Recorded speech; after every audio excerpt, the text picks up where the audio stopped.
दोस्तों, Titanic ship अपने समय का सबसे बड़ा जहाज था। इस शिप का पूरा नाम रॉयल मैन शिप यानी कि आरएमएस टाइटैनिक था। इस शिप को इस तरह से डिजाइन किया गया था कि इसमें 2224 लोग यात्रा कर सकते थे।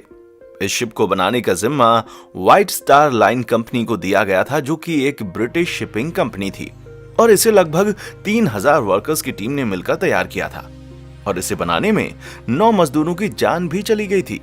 40 वर्कर गंभीर रूप से घायल हुए थे। उस वक्त इस शिप को बनाने में लगभग 48 करोड़ रुपए का खर्चा आया था, जो कि उस समय के हिसाब से काफी ज्यादा था।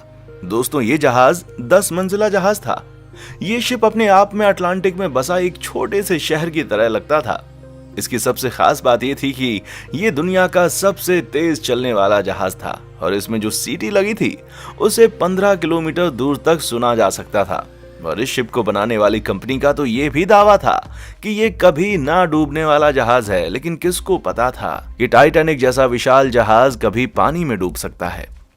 ऐसे में ये सवाल तो सभी के मन में आया होगा कि आखिर उस रात ऐसा क्या हुआ कि दुनिया का सबसे मजबूत जहाज पानी में डूब गया। आइए जानते हैं। दोस्तों, टाइटैनिक के बनने में 3 साल का समय लगा था, और टाइटैनिक को बनाने में उस समय सबसे महंगे एडवांस टेक्नोलॉजी का इस्तेमाल किया गया था। 1 अप्रैल 1912 को टाइटैनिक शिप समुद्र में एक्सपेरिमेंट के लिए छोड़ दिया गया, जिसके बाद टाइटैनिक ने अपने एक्सपेरिमेंट में बेलफास्ट से आयरिश रिवर तक समुद्र में 150 किलोमीटर की स्पीड से सफर तय किया। और उस वक्त शिप में कंपनी के कई बड़े बड़े अधिकारी मौजूद थे।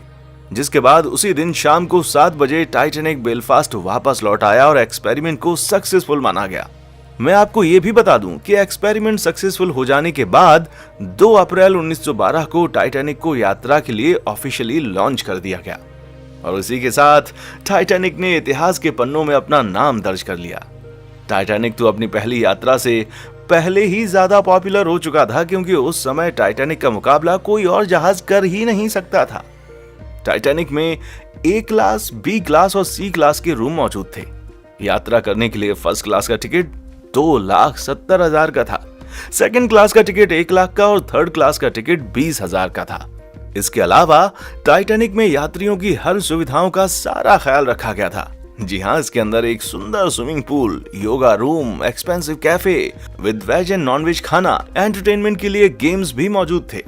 इसमें नहाने के लिए तो एक एक्सपेंसिव टर्किश बाथरूम भी मौजूद था, जो कि काफी ज्यादा लग्जूरियस था। इसमें सबसे ज्यादा एडवांस इलेक्ट्रिसिटी सिस्टम भी लगाया गया था। और इतना ही नहीं दोस्तों, फर्स्ट क्लास और सेकंड क्लास के लिए 2 अलग अलग लाइब्रेरी भी मौजूद थी। इसके अलावा टाइटैनिक में फर्स्ट क्लास और सेकंड क्लास के यात्रियों के लिए 4 लिफ्ट भी लगी हुई थी। दोस्तों, टाइटैनिक अपनी पहली यात्रा के लिए पूरी तरीके से तैयार था। इसकी पहली यात्रा इंग्लैंड के साउथहैम्पटन से लेकर अमेरिका की न्यूयॉर्क सिटी तक तय की जानी थी, और इसके कैप्टन एडवर्ड जॉन स्मिथ थे।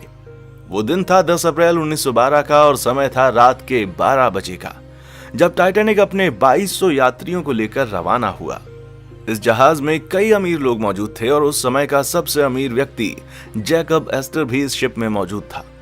दोस्तों, इस शिप में कई लोग तो ऐसे थे जो सिर्फ अपने शौक के लिए इस ट्रिप को कर रहे थे, पर शायद उनको ये नहीं मालूम था कि जिस जहाज में वो सवार हुए हैं वो कभी अपनी मंजिल तक पहुंच ही नहीं पाएगा।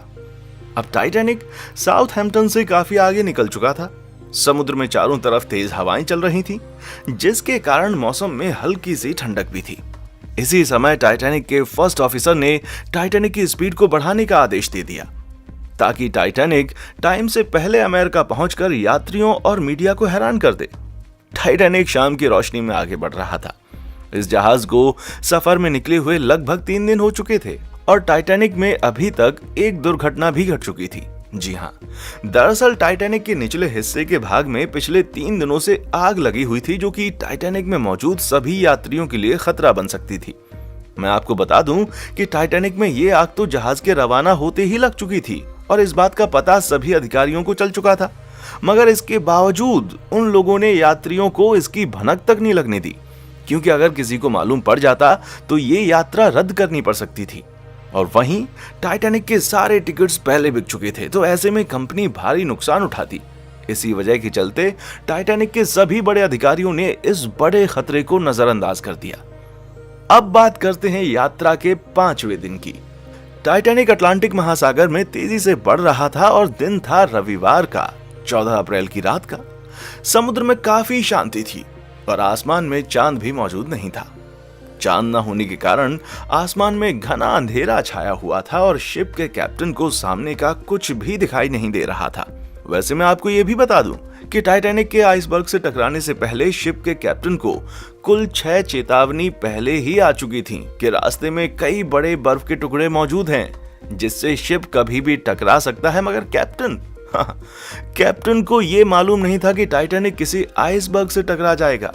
जी हाँ, उस रात ऐसा ही हुआ कि कैप्टन को घना अंधेरा होने की वजह से सामने का आइसबर्ग दिखाई ही नहीं दिया और कुछ ही देर के बाद रात को तकरीबन 11:40 पर जहाज के छठे ऑफिसर जेम्स मूड के टेलीफोन की घंटी बजी, जिस पर ऑफिसर को यह बताया गया कि रास्ते में एक बड़ा सा आइसबर्ग भी है जिससे उनको बच के रहना है। इसके बाद ऑफिसर ने तुरंत इस बात की जानकारी कैप्टन तक पहुंचाई, मगर वो लेट हो चुका था क्योंकि टाइटैनिक को आइसबर्ग से टकराने में मात्र 35 सेकंड ही बचे थे। आपको बता दें कि जानकारी मिलते ही टाइटैनिक की पूरी टीम एक्शन में आ गई थी और उसके बाद सीनियर ऑफिसर ने जहाज को बाईं तरफ मोड़ने और इंजन को बंद करने का आदेश दे दिया। साथ ही जहाज के ऑपरेटर को जहाज को पीछे लेने का भी ऑर्डर दिया था, मगर जहाज की रफ्तार इतनी तेज थी कि उसे पीछे की तरफ लेना और उसको मोड़ना नामुमकिन था और फिर कुछ ही सेकंड्स में टाइटैनिक आइसबर्ग से टकरा गया।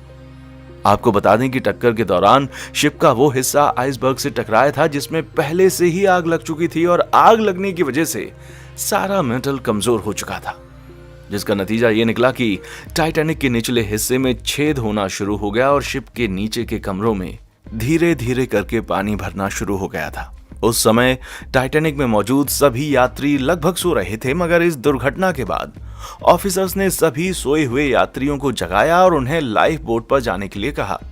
दोस्तों, वैसे तो हर जहाज में यात्रियों की सुरक्षा के लिए 40 लाइफ बोट का होना जरूरी होता है, मगर हैरानी की बात यह थी कि टाइटैनिक में सिर्फ 20 ही लाइफ बोट मौजूद थे, क्योंकि टाइटैनिक को कभी ना डूबने वाला जहाज माना गया था।